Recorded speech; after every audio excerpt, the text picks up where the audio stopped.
So look guys, ayan, ito yung aking in order guys. Ayan, I really love it. For only 250 pesos guys. Ayan, yung kanyang likod guys, ayan po. Ang ganda. O diba? I really love it.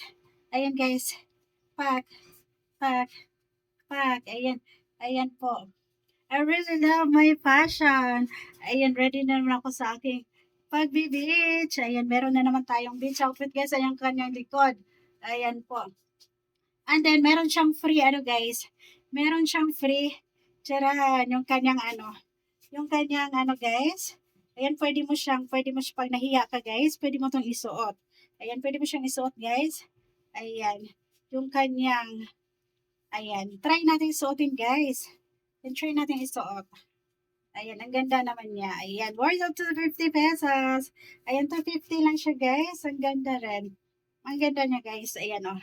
Ayan, tingnan nyo guys. Ayan. O, diba? Pag nahiya ka, ayan, pwede ka magsapaw ng ganito. Ayan. Parang bet ko yung walang sapaw, guys. Ayan. For only 250 pesos. So, diba ang ganda? Ayan, ba rin na natin to siya, guys. Kasi mas bet ko yung walang sapaw. Ayan, mas bet ko yung walang sapaw, guys. Ayan. O, diba ang ganda? Ang ganda niya, guys. For only 250 pesos. Pack na pack. Ayan, o. Yung likod natin. Pack na pack. O, diba? I really love it.